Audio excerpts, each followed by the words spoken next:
عبد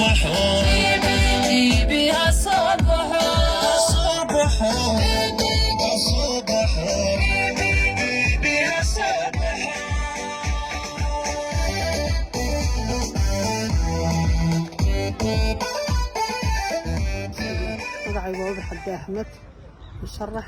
حزب برواقة كان ترتمي دقمة مرسي magacayga waa Najma Cabdiqaadir Xuseen u tartamaya musharax degmada Dhoweyn xisbiga barwaaqo magacaygu waa Xalime Ibrahim Kalaas musharax xildhibaan xisbiga barwaaqo ka tartamaya degmada Qabri Dahar magacaygu waa Malhuun Wacdar Camay musharax xildhibaan xisbiga BB ka tartamaysa degmada Qabri Dahar magacaygu waa Fartuun Maawel مشرح حزب برواقة دقمة الشلاب أحمد حسين نور حزب BB مامور مجال الغربي عبد الرحمن أحمد مشرح حلبان حزب دقمة الكردان magacaygu عبد النور فرح مشرح حلبان حزب BB دقمة الشيكور البرحي رشيد محمد عمر مشرح حلبان حزب برواقة دقمة قبر دهر بسم الله محمد عبد الرحمن آدن مشرح حلبان أو ترتميا حزب BB دقمة الشلابو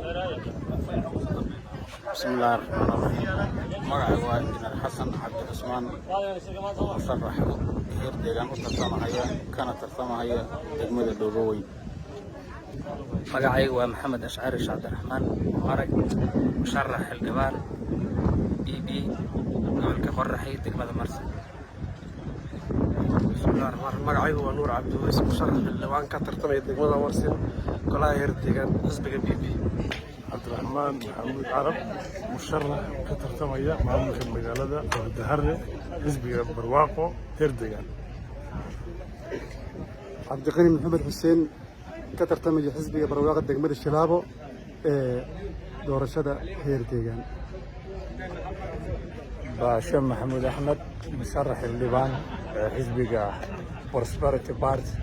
كانت ترتمية معمول المجالة الدهرة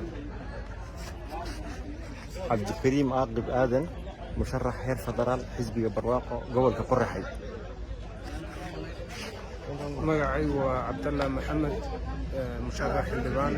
kana sharaxan maamulka magaalada Qabtaan بسم الله الرحمن الرحيم عبد الكريم عبد الرحمن عبد الله مشرح حلبان هرديان حزب برواقو مثلية دقمة مرسي بسم الله الرحمن الرحيم magacaygu waa Cabdisaaq Cawin Maxamed murashax baarlamaanka heer deegaan maamulka magaalada Qabtaan